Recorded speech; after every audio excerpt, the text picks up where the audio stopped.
Hey guys, before we start the show, I wanted to reach out to ask you all not to forget about writing reviews for the podcast. If you listen to the podcast every week, or if this is your first time ever, please do us a huge favor and write a review on iTunes or wherever you listen. Every time you write a review, share, or tweet about the show, it helps immensely. Thanks a ton, and why don't we go ahead and get this episode started? Everyone, remain calm. Starts, and later there's running and screaming. Somebody talk to me! What is happening? Welcome to Jurassic World. You're listening to the Jurassic Park Podcast. You want to consult here or in my bungalow? Hold on to your butts.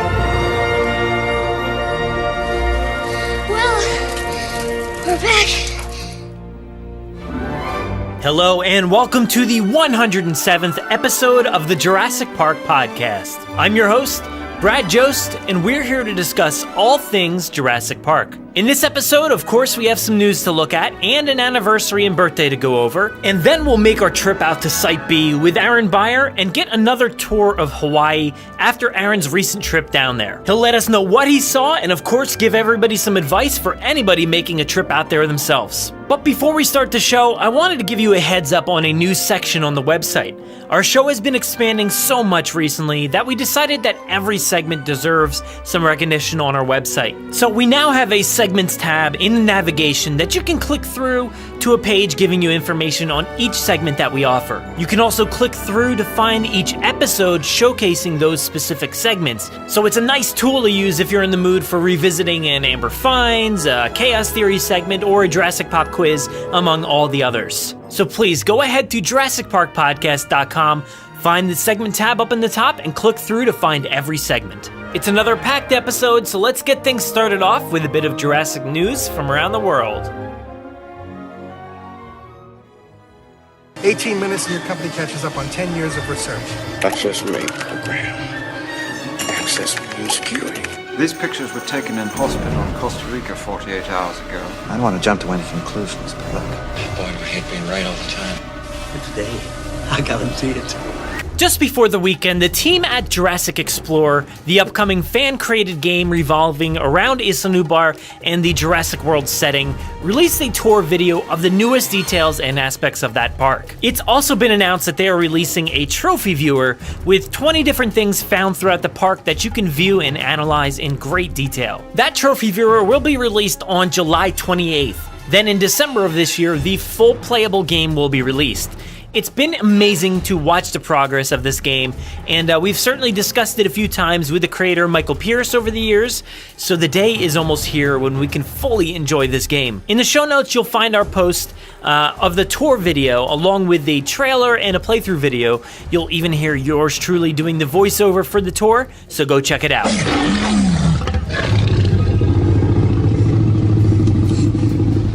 Factory Entertainment teased a new Jurassic item for San Diego Comic-Con and recently revealed that it's a small sculpture of the iconic Ford Explorer entering through the park gates. It's a good-looking little statue with some flickering lights around the park gates. In the version they showed off, the wooden gate on the left seems to be backwards, I believe. But other than that, it's a nice little piece. No price point as of this recording, so stay tuned to hear more of that leading up to the weekend. I'll include a quick video showcasing the item in our show notes. Next up, we have some news to share from the D23 Expo, which is the Disney exposition that showcases parks news, film news, and really anything else related to Disney. This past weekend during the park showcase, they announced the closure of Ellen's Energy Adventure for a Guardians of the Galaxy attraction, which will take the place in the Energy Pavilion. Well, some of you may be wondering, why am I talking about this? But others may know this attraction showcases a very awesome dinosaur sequence featuring a family of brontosauruses during a sunset, a stegosaurus fighting an allosaurus up above you, and this is all leading essentially to the eruption of a volcano. It's a really amazing sequence in the ride. If you haven't seen it yet, definitely go check it out. So I did want to give you all a heads up that the attraction will be closing forever if you haven't already heard. The last day of operation will be August 13th, just in case anybody wanted to say goodbye. I knew it was leaving before the announcement this weekend, so I made sure to say my goodbyes on my last trip out a few weeks back. And it's a sad time for fans of dinosaurs in Disney World, so make sure to celebrate your love of the attraction in its final days here. July 18th marks the US release of Jurassic Park 3, so we are celebrating 16 years of this movie. That just seems pretty crazy to me. The film premiered on the 16th and was released to the fans on the 18th. Of course, to mixed reviews, and it is the lowest rated film in the franchise. All that said, the film has given us some spectacular imagery, some really great sequences. I do love the evolution of Grant's character throughout the film, and there's definitely a few new dinosaur designs throughout that film that I really like. So let's take this time to celebrate what we love about the film here on its anniversary. Next up, we have a birthday to celebrate. Judy Greer from Jurassic World. She played Karen Mitchell, the mother of Zach and Gray, and her birthday is Thursday, July 20th. Let's be sure to wish her a happy birthday this year. Oh, there it is. There it is. Thank God for Site B. Site B. Yes, Site B. No force on earth or heaven could get me on that island. Site B, don't worry. I'm not making the same mistakes again. Come on, okay, so there's another island with dinosaurs, no Yes, fences. Site B. And you want to send people in? Yes. Very few people. Yes. It's not a research expedition anymore. It's a rescue operation, and it's leaving right now. You cannot land on this island. This is Isla Sorna, Site B. Yes. We're on Isla Sorna, and we need to talk to the boat. Site B. No, the lady. Enough. Wrong frequency.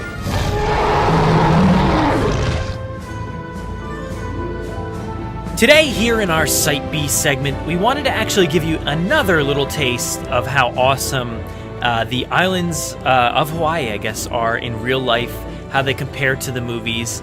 Our friend and contributor here on the podcast, Aaron Beyer, recently went out there, and we're going to try to not tread on too much that we talked about with Victoria from Victoria's Cantina when we did an episode with her recently, but we are here on Isla Sorna. So, Aaron, I want to welcome you to this beautiful island. Back to these islands. I think you were here before, right? So, what do you think? Do you like these islands?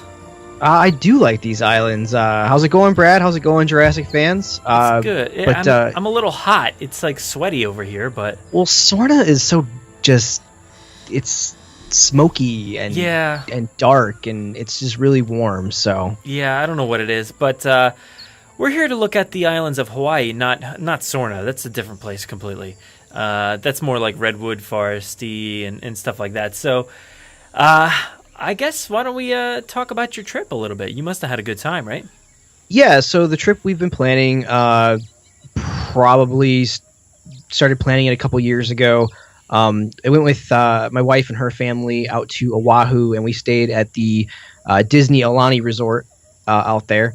And while I was in Oahu, of course, that is the home of a lot of the famous sets from the Jurassic Park franchise. So naturally...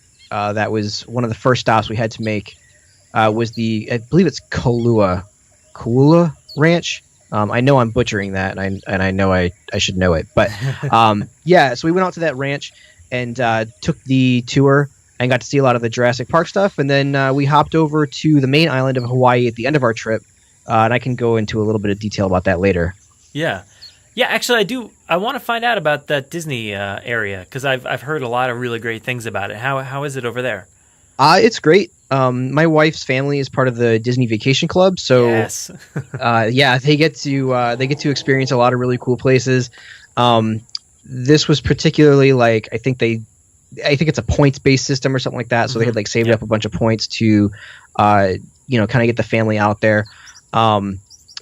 It's absolutely gorgeous. I can't recommend it enough. The resort is the only thing is the resort, things start kind of closing out around 7:00, which I by the end of the trip figured out they were really trying to funnel people into like the more expensive restaurants or whatever. But the property is gorgeous. There's the lazy river, and it's right on the ocean. So you can also go in the ocean, do like snorkeling and scuba diving or whatever, paddleboarding if you wanted to. Let's see what else. There's all kinds of food. It's more food than you can possibly imagine. There's some really cool shops like in the general area around the resort. If you go there, I would definitely suggest getting a car and don't just stay at the resort. If you go, you'll be there 24 hours a day. So definitely get out and explore the island. There's definitely more to the island than the Disney resort.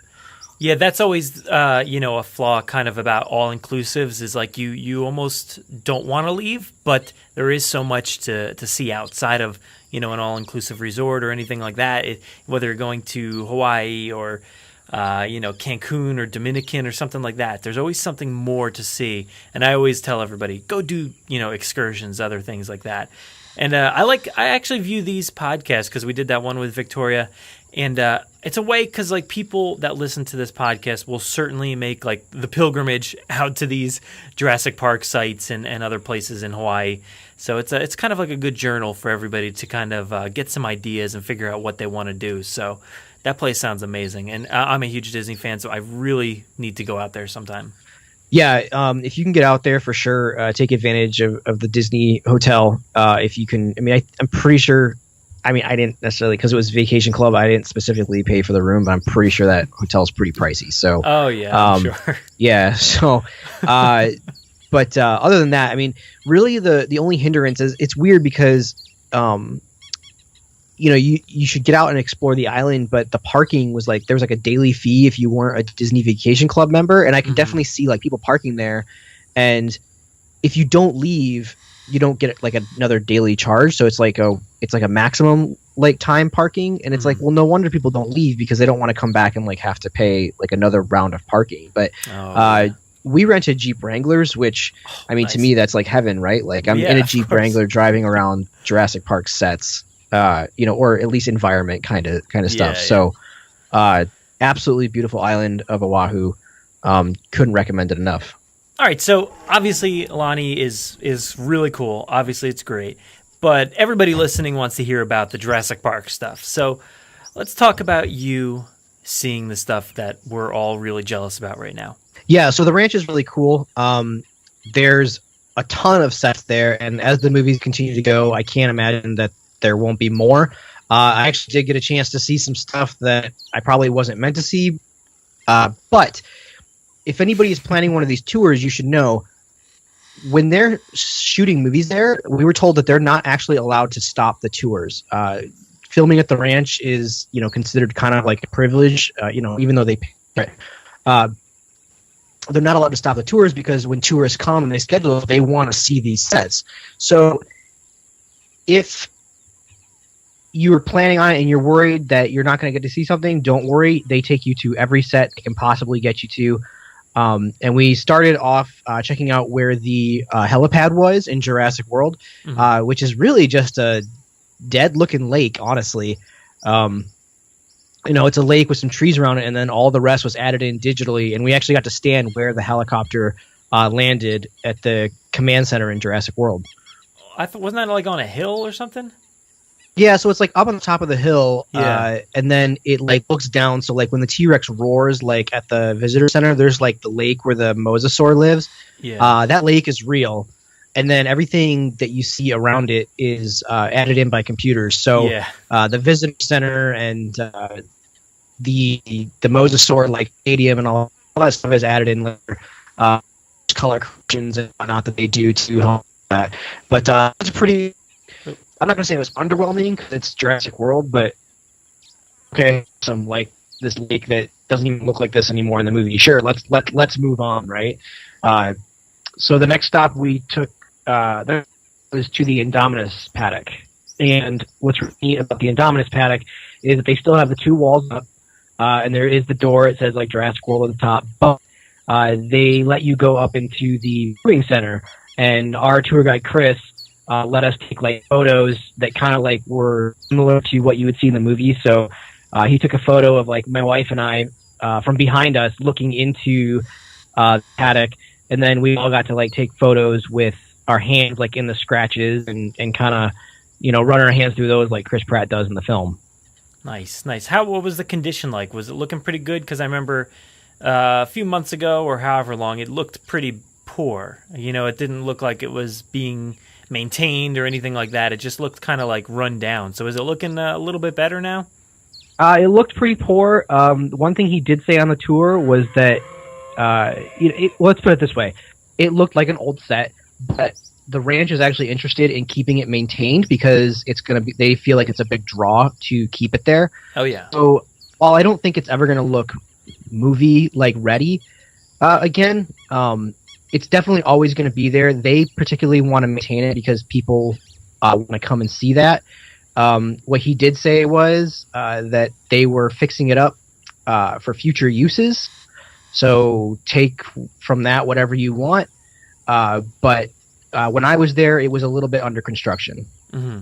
Yeah, I mean, I think we've all kind of wondered that, whether they would reutilize it in a certain way. We always wonder, are they going to go back to that island and revisit these sceneries and stuff like that? And that would be an obvious choice. It played such a big role in Jurassic World. Like, why not revisit that and see what's going on there? I don't know if it would, it doesn't make any kind of sense too much story-wise why you would go through there again, but not like there was anything out there they needed to get or do anything. But I'm sure they could just kind of revisit it, maybe with some different characters or something, stumble upon it. That would be kind of cool. Yeah, I think it would be cool if they reused it, or even, I can't imagine that the Indominus paddock is the first paddock in Jurassic World of its kind. Maybe they have a different dinosaur in there. Maybe they're looking through windows and it's a different dinosaur and they CG a different layout or something like that. At the end of Jurassic World, the dinosaurs aren't broken out. Only I say only. Okay, so some of them are. Only the T-Rex and the Pteranodons and the Indominus and the Raptors are out. We know that there's other carnivores in Jurassic World that never escaped. So what's going on with those dinosaurs? Obviously, you can't leave the island and just leave them in their pen unattended. So who knows? Yeah, I think it all comes down to how much of a wrecking ball was the Indominus and how many paddocks did it go through and knock down walls and all this stuff. But yeah, it's very interesting because it's not like the power went out or anything. It's not like the original movie. So are there herbivores just wandering Main Street, or I don't know what the path is to get from one area to another, but somehow the Indominus did it. So why not the T-Rex? Why not anybody else? They should all just be able to knock down anything at this point, it seems like. Yeah, but, exactly. You don't know. So it might still be intact, and maybe it's not like a disaster or anything. Yeah, no, I mean, I like to think that at least something remained, but I'm a sucker for always wanting to go back to Nublar in every single film, Yeah. or Sorna or whatever. I've always liked the idea of Jurassic Park or Jurassic World being fully constructed and ready to go. I just think that makes for more of an exciting tale when chaos does go awry. So we'll see. You never know. But like I said, they're actually interested in just maintaining it, just simply for people wanting to see it and take those photos. I saw someone the other day posted a photo of them running out of the Indominus paddock, and they put two dinosaur toy feet in front of the camera, so it looked like she was running away from that shot in the movie. So it's kind of cool that people get excited to see that. Yeah. Did you actually feel like you were part of something bigger, part of the set, or was it actually that impressive, or did it just feel like this is just a makeshift set that they just put here? Because the Indominus paddock is only, I think, 2 walls or something. I want to say that because we, especially as fans, we build it all up in our head. I think when you see it, it's always a little oh, it really is just a movie set. But at the same time, you get to do kind of some of the cheesy things, like I said, the photos through the glass, or I was taking video the whole time. As a Nice. VFX person, I want backplates and video as much as I possibly can get, because I'm going to comp in my own dinosaurs at some point when I have time. But for anybody who's thinking about taking this tour, our guy, I believe his name was Chris. He was really good, but I would definitely suggest there's 2 different tours, and one is the VIP tour and one is a basic. We took the VIP tour, and I would highly suggest that because that's a tour where they let you get out of the van and take all the photos and hang around, and there's absolutely no rush. Like, I was taking all kinds of crazy photos, and our tour guy was just totally cool with it. We did see some of the other people, and all they did was just like drive through the paddock in like an open air van or whatever, and then they like drove back out onto the next set. So if you can spend the extra little bit of money, definitely do the VIP. Nice. Yeah, I think it is kind of, I would assume it's kind of disappointing when you get there and you're like, oh, like it's not a full set, it's not a full paddock or like the helipad. It's, you turn around and it looks a little bit different than you remember it from the film. But that's part of the imagination of these creators and the amazing work that they do. It really, I think, in a way, actually helps you appreciate what you see on the screen. And when you turn around and you say, wow, they digitally made all this, or they added things in here and there, and it looks real. Like they did a good job. I couldn't believe that, like, the Indominus paddock, it's concrete, right? Like, it looks like concrete, but you go up and you touch that thing and it's like foam. It's super thin. It's foam. The dinosaur scratches, one of the panels that had the dinosaur scratches in it had already like rotted away. And so they had also brought up the fact that they go in and they retouch up those dinosaur scratches. Cause again, people want to see that stuff. And even though it may not be the original scratch put in there by the set decorator, to go there and not have that stuff, I think would be even more disappointing. Mm-hmm. Yeah. I think it's kind of relates like to Universal Studios when they have the vehicles outside, in the Jurassic Park area. And sometimes they go and they paint them up and they're not there. And you're just like, oh, I really wanted to take a picture with that thing, but I can't. Right, exactly, yeah. Let's see. The next stop we took was by the lake where Owen has his trailer where he lives. Honestly, I didn't really recognize this area, only because it's just one of the, I don't want to say it's an unmemorable scene. It's just not like, it's not the big money scenes that you go to a Jurassic Park movie to see. But I'm looking at my photos now and I'm like, yeah, maybe I can kind of see it. It's definitely like a calm, cool kind of area at the ranch. Yeah, I think I know what you're talking about because I think I've seen some of the pictures of that area, and I've said the same thing to myself, like, oh yeah, I guess that looks like it. Yeah, exactly. Yeah. See, the next part of the tour was the next part of the tour is like the big, like main thing that everyone wants to see, which is, I call it Galley Valley. I believe it's now officially Gyrosphere Valley, but it is where the Gallimimus run through the valley there on Oahu, on Jurassic Park. And it's got he says now it's a log, which it really is just a log, but it's got like the old tree that the kids hid behind. There's the Jurassic Park logo there. But that is just an absolutely gorgeous part of the island. You 100% feel like you're there in Jurassic Park. He lets you take photos. I had a bunch of toy dinosaurs that I was taking photos with just for fun. Chris was taking photos of like, putting a dinosaur head in front of the camera. And I was like, hey, like, will you use my raptor? And he kind of looked at me like a weirdo. But I'm like, no, trust me. Like, it's cool. Like, I want the official JP thing. Sorry, man. Yeah. I've seen the ones with like that, silly looking dinosaur. But yeah, you need that Kenneraptor in there, right? Yeah. So I did the Kenneraptor. I wasn't carrying around like really big like T-Rexes or anything, but I got down on my belly and took a photo of my Kenneraptor running free through the grasses there. Yes. In the valley. So I'll get that posted up online to show some people. I took some video out there. But that's just an absolutely gorgeous thing. Like you had called it a pilgrimage, and that's exactly what it feels like as a fan of these movies. Yeah. Now about that site there particularly, I've heard different reports. I don't know if off the top of my head or anything, but is that tree or log or whatever, is that the same one or is it a different one? So he says it is the tree. Basically, and I can, I don't not believe this. He says that just over the years, that tree has gotten smaller and smaller and smaller. They let people sit on it. it originally was in a different part, so they kind of move it around depending on how the tour like needs to move through or whatever.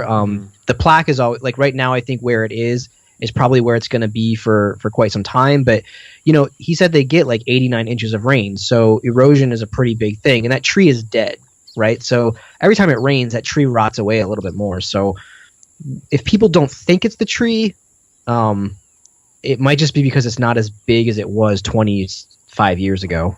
Yeah, you'd assume after time just wears down. There's a lot of historical sites that are actually being impacted almost too much because of all these, like I said, pilgrimages and all that stuff going out to all these spots. So I don't think this is too different. You get out there and you want to touch it, you want to sit on it or do whatever and recreate a scene, and it just wears stuff down after a while.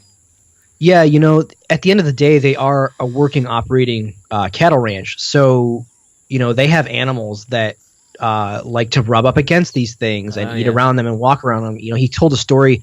They had the Godzilla footprints from the 97 Matthew Broderick Godzilla movie, and each one of those was 11 feet deep when they dug them out.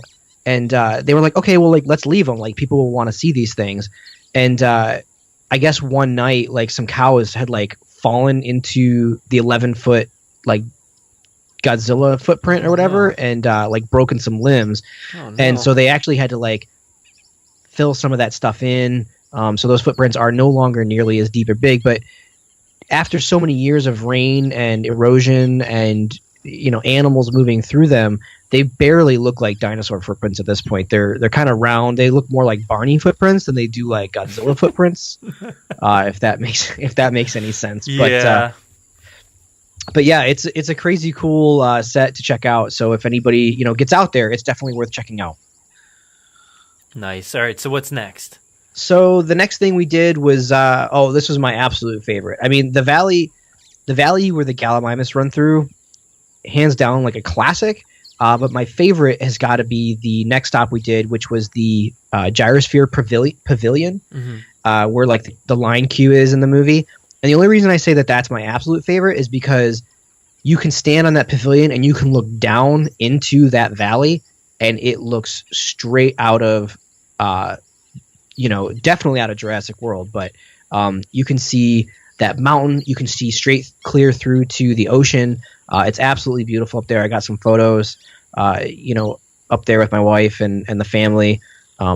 That's definitely a memory that I'll always cherish, is being up in that pavilion. And even though it's a modern movie, the scene itself is just as classic as the first. Mm-hmm. Yeah, I think people don't give Jurassic World enough credit for the way it portrayed the island and how amazing everything looks there. And I think that area looks amazing, and it's something about that gyrosphere area. Yeah, they maybe took it over from the Gallimimus, but it looks great. And actually, did you get to see those trucks that they used in that scene? Yes. So at the end, there's kind of an old World War II bunker that they've got on the ranch, and the truck that they're using, like the 6-wheeled trucks or whatever for the tourists that they're using through that valley, they let you sit in it. Nice. And get photos, which is really cool. But yeah, that truck is at the bunker. As you walk through the bunker, there's some like Hawaii Five-0 stuff. There's some Jurassic World stuff. There's some Godzilla stuff. There's all kinds of neat props that they don't want to leave outside in the weather. But it was funny. He was like, "Oh yeah, we have part of the gyrosphere," and I was like, "Oh, that's really cool." And so like I waited like the whole tour to see part of the gyrosphere, and it was just like the gold frame of like one side of it, really? Like, and it's made of like plastic, and I was like, "Oh well." That's not that exciting. It's just a gold ring or a copper or whatever it is. But it was just funny because I got excited to see like a good chunk of a prop and didn't whatsoever. I think they've actually been using that thing for different purposes here and there. I believe, don't quote me on this, but I think it was taken out to some conference recently and put on display. And I don't know if they're actually using it for filming. I thought I heard that, but I'm not fully sure. But, I had heard they're using it. I'm not sure. Yeah. So yeah, I really cool, don't know. That they actually keep this stuff there so you can kind of relive it and sit in it and do whatever. That's really awesome. Yeah, it's really cool. Again, like the thing that they had, it wasn't anything that you could sit in. It literally was just a big giant hula hoop. That looked, it was a prop like hula hoop with bolts in it. Yeah. And then that pretty much rounds out the tour. They got a gift shop, and unfortunately, I wish they were allowed to get some Jurassic Park licensing, because everything was Dinosaur Valley, I believe, is what they like titled everything, and it has like a kind of a cartoony raptor. But I would love to see. I would love to have had a shirt that said like Jurassic Park Oahu or Jurassic Park Kailua Ranch or whatever. But no, unfortunately, they don't have any of that. But still, I rated the gift shop for as much dinosaur paraphernalia as I possibly could. Yeah, you got to do it. Yeah, 100%. And unlike the exhibition where the souvenirs were ridiculous prices, these prices were actually pretty normal. Like a T-shirt was like $15 or $20. Keychains were like $2 or $3. Like they weren't gouging you. You had fun on your tour, which was not exactly cheap, and then you come and you can get some gifts for everyone. Nice. Yeah, that's always refreshing when you don't have to pay an arm and a leg for stuff like that. Yeah, it was pretty good. And then that, like I said, that kind of rounded out the tour. We did see some other things. We saw like the skulls and stuff from Kong. There was a helicopter from Kong. We saw some sets from like 50 First Dates, and some new movie called, I don't know, but it's got Amy Schumer in it. Some comedy. Snatched? Yeah, we saw a set from Snatched. I have not seen that movie, but that pretty much rounds out the tour. I would say the whole thing was like 3 or 4 hours. Okay. It was pretty great. So you think you got enough time at each location? Oh, 100%. And honestly, you didn't even move on until everyone, he kind of took note of like, okay, people are kind of starting to be like, they've done what they came to do. Right? Yeah. For me, it was very much shoot some video, get surrounding photos to match like some CG lighting, and then get photos with the family. And we were with maybe like 2 or 3 other smaller families. So once everybody gets kind of what they came to do, I mean, don't get me wrong, I love the Gallimimus Valley, but at the end of the day, it's a mountain with trees on it, so how long can you really just sit and absolutely stare at it, right? There's definitely a magic to it in the movies as opposed to like actually being there, and it's beautiful and you appreciate it, but you don't have all day necessarily to do that. You got to pick and choose what you can actually do. I know sometimes when you go on those tours, stuff like that, or I've been on some ruins tours, and I always feel like I never get enough time. So that's good that you can actually, utilize your time wisely and see what you want to see and not feel rushed, because that's always the worst, when you're rushed out of like a cool spot where you want to just hang out. Yeah, exactly. And there was absolutely no rush. Again, though, we did the VIP tour, which got you a little bit of food in the truck, got you some water, and then got you pretty much as much time as you wanted at each of the individual sets. And if there's something that you want to see that maybe you feel like you haven't, just make sure that you let him know up front, because he says, of course the Jurassic Park stuff is really popular, but he says sometimes there are sets that they don't go to of some of the offbeat movies. They don't go to them because just not a lot of people are into them. If there's a movie that was shot there and you want to see it, let your tour guide know before you go, and they'll make sure you see it. Yeah, that's a good thing, because I would want to see Pirates of the Caribbean, Indiana Jones, obviously Jurassic stuff, but there's so many movies filmed down there, so it would kind of be hard. I'd probably need like a 10-hour tour or something crazy just to kind of cover everything I'd want to see. Yeah, I mean, there's definitely things that aren't at the ranch that you would have to go on your own. We didn't do anything on our own. I loved Hawaii so much in general, not just for Jurassic Park stuff. I loved Hawaii so much in general that I want to try to make another trip out there again and try to do it a little more on the cheap. Because we ended up going to the main island of Hawaii after we spent a ton of time on Oahu. We went to the Big Island for about 2 days, and we did like a Airbnb kind of situation. Nice. And Oahu, when you're driving around Oahu, it doesn't really feel like Jurassic Park. Like, and when you go to Hawaii, you're kind of like, man, like I really wish it felt like being in the movie, And but the Big Island of Hawaii, it could not feel any more like Jurassic Park than the Big Island. With the volcanoes, and we went to the Volcano National Park or whatever that they have there, and we saw like lava dancing around. There's the sulfur fields, which is like just out in the middle of a jungle, and there's like all this like sulfur smoke and stuff. That's also a really great place to go and absolutely beautiful. Man, yeah, that is the problem. You just want to see all these cool movie sites, but there is so much more to do, so much more to see, I'm sure. Yeah, we left, and I said to my wife, I was like, we have to come back. We didn't conquer like half the things that we wanted to, and it's not because everything was super expensive, because honestly it's really not that expensive compared to like the mainland of the States. It was just that there's so much to do and so little time, right? So I'm looking forward to hopefully getting back there in the future. Yeah, so if you had to suggest one thing that people traveling out there would do, what is that thing? I mean, you're talking aside from going to the Jurassic Park stuff? I have a feeling if I say include the Jurassic Park stuff, maybe you'll say that, but I don't know. Maybe yeah. So like, here's the thing: if you go out there and you're a Jurassic Park fan, you have to go see the Jurassic Park stuff. That's number one. We went to the Dole Plantation, which was pretty cool. You could probably do that whole thing in a few hours. We also went to Pearl Harbor, which was really interesting if you're into history. That is definitely a somber kind of moment, because while I was out there, wanting to see fun Hollywood stuff, you can't forget that something really tragic and important happened there, for World War II. So that was really interesting. We went to the Volcano National Park on the Big Island, which was great. And then let's see, there's Waikiki, which you could do. But if you're into if you're a foodie or you're into like trying new things, I would definitely suggest trying, they call it poke.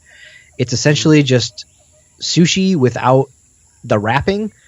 So it's like raw fish with a bunch of seasoning and rice, and it's absolutely delicious. Nice. I think I ate that like 3 or 4 times while I was there. Yeah, I heard somebody talk about that recently, that food, and I was like, what is it? So it's really good. Like, now I was eating so many, and I said to my wife, I'm like, I'm gonna go home with a parasite. Like, there's no way I don't go home and drop like 100 pounds. Oh god. From eating this stuff. But no, I'm safe and everything's good. But yeah, absolutely delicious food. Can't recommend it enough. If anybody out there listening is heading out that way and wants some suggestions based on what we did, for sure feel free to hit me up on Twitter. Yeah. So you've got a lot of pictures and stuff, and we're posting them all on our website, JurassicParkPodcast.com. Definitely check them out on there. Did you have anything else you wanted to touch upon on your trip? I don't think so. I know we've kind of covered this before on the podcast, but I think if you have the opportunity to, do like we call this, like the pilgrimage, right? Absolutely just enjoy every moment of it. Experience everything there is to experience. Don't sleep in. Get up as early as you possibly can, which honestly, if you're from the United States, you're going to be up super early anyway if you're from the mainland, because it's like a 6 or 7 hour time difference. But enjoy every moment that you possibly can and try to experience things that you've never experienced before. Nice. Now, you did say that there was some filming going on, so we won't really touch on that too much, but that's really cool. Was it a cool experience? I may not have seen something I shouldn't have seen, so I don't really want to go too far into that. Did you feel like, I don't know, I want to look, but I don't want to look, or I want to see, like, it's got to be a tough position.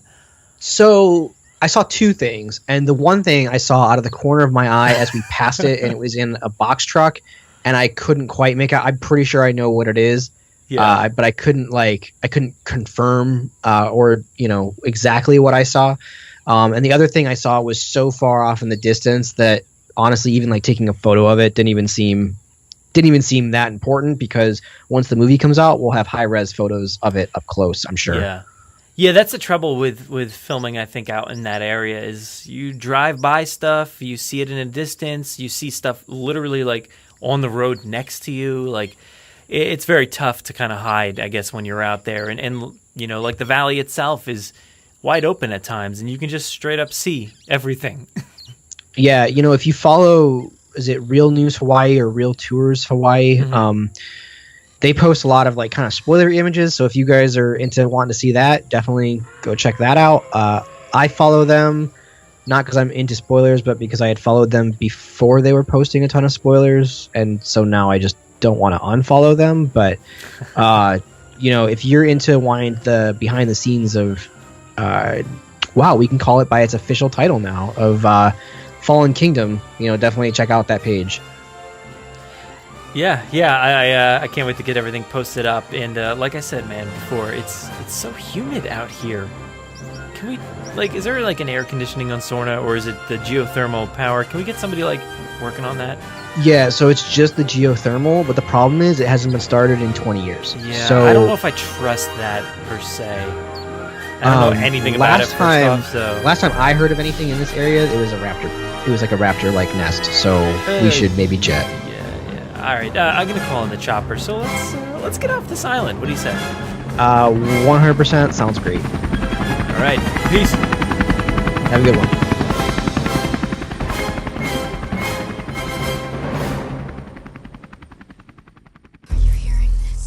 Make sure to visit JurassicParkPodcast.com to find all our past episodes, brand new news articles, information on how to contact us, and much more.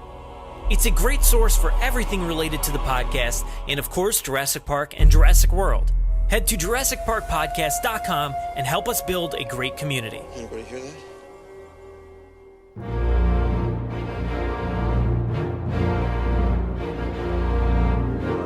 Thanks for listening to the 107th episode of the Jurassic Park Podcast. Of course, a big thanks to Aaron for joining me today to chat about his trip. I kind of like doing episodes like this to kind of give people an idea for their upcoming trips. I know if I ever go, I want to have a source like this that I can reference. It may be good to do one of these every year or so with all the changes and stuff that Jurassic fans can see what's going on down there and what new offerings there are out in Hawaii. Thanks again, Aaron. If you want to interact with us, we do most of our work over on Twitter at Jurassic Park Pod. We're also on Facebook at facebook.com/Jurassic Park Podcast, and our Instagram handle is at Jurassic Park Podcast. You can listen to us via iTunes, Google Play, Podomatic, YouTube, our website, or wherever else podcasts are found. So make sure to subscribe to automatically get new episodes every week.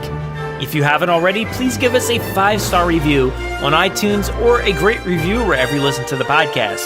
It will seriously help out our rankings and make it easier for fans like you to find us. We're usually spotted commenting on the Jurassic Park subreddit as Jurassic Park Podcast. Don't forget to check out JurassicParkPodcast.com for all the links you heard here today. If you want to get a hold of us, you can email us with any news stories, MP3s, comments, or if you want to debut a segment of your own, you can send them to JurassicParkPod@gmail.com, or you can submit questions directly on our website contact form. If you'd like to record something for the show, of course you can send it in to us and we'll feature it in any of the upcoming episodes. If you don't have any way to record, you can give our voicemail line a call and leave us a message. That number is 732-825-7763. Thanks for listening and enjoy. No, I'm simply saying that life finds a way.